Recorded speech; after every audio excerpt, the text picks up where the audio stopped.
வேளாண் பட்ஜெட் குறித்த கருத்துக்களை பகிர்ந்து கொள்வதற்காக நம்முடன் விவசாயி மாரியப்பன் இணைந்திருக்கிறார். மாரியப்பன், வணக்கம்.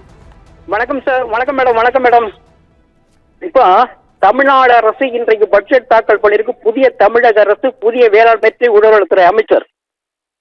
நாங்க இதுல எதிர்பார்த்தது என்ன அப்படின்னு பாத்தீங்கன்னா, விவசாய கடன்களை முழுமையாக தள்ளுபடி செய்வார் என்று எதிர்பார்த்தோம். அதுவும் இல்லை. அதே போல தேர்தல் அறிவிப்பின் போது பாத்தீங்கன்னா நெல்லுக்கான விலை 3500 கொடுப்பார்கள் என்று சொன்னார்கள், கொடுப்போம் என்று சொன்னார்கள். அதுவும் இல்லை. கரும்புக்கான விலை 4500 கொடுப்போம் என்று சொன்னார்கள். அதுவும் கொடுக்கல.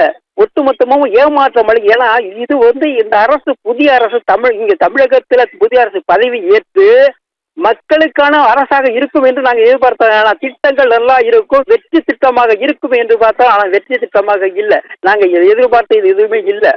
இப்ப நாங்க வாங்கிய கடன் தள்ளுபடி செய்யல. ஆனா பாத்தீங்க அப்படின்னா 17,000 கோடி கூட்டுறவு சங்கம் மூலமா கடன் கொடுக்கப்படும் என்று சொல்ல வரவேற்கலாம். நாங்கள் வாங்கிய கடனை தள்ளுபடி செய்வதெல்லாம் எங்களுக்கு கடன் கொடுப்பார்கள். அப்படி இருக்கும்போது இது எங்களுக்கு ஏமாற்றம் அளிக்கிறது.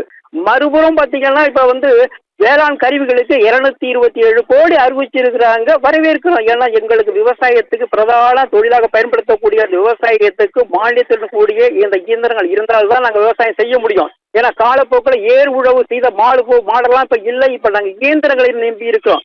அப்படியாப்பட்ட நேரத்தில் அந்த 227 கோடி அறிவிச்சிருக்க வரவிருக்கோம். ஆனா நாங்கள் எதிர்பார்த்த அந்த வேளாண் கடன்களை முழுமையாக தள்ளுபடி செய்யவில்லை. நெல்லுக்கான விலையை உயர்த்தவில்லை, கரும்புக்கான விலையை உயர்த்தவில்லை. எனவே தமிழ்நாடு முதலமைச்சர் மறு பரிசீலனை செய்ய வேண்டும். முழுமையாக கடனை தள்ளுபடி செய்ய வேண்டும். நெல்லுக்கான ஆதார விலை உயர்த்தி கொடுக்க முடியும். ஏன்னா கடந்த அரசு கொடுத்ததுதான் இப்ப அறிவிப்புல வந்திருக்கு. இது எதிர்பார்த்தது நாங்கள் எதிர்பார்த்து நிறைவேறவில்லை. எனவே தமிழக முதல்வர் மறு பரிசீலனை செய்து நெல்லுக்கான விலையையும் கரும்புக்கான விலையை உயர்த்தி கொடுக்க வேண்டும். விவசாய கடன்களை முழுமையாக தள்ளுபடி செய்யணும். இதன் மூலம் நான் தெரிவிச்சுக்கிறேன். சார், நன்றி சார். இணைப்பில் கருத்துக்களை பகிர்ந்தமைக்கு நன்றி சார். நன்றிங்க மேடம். நன்றி மேடம்.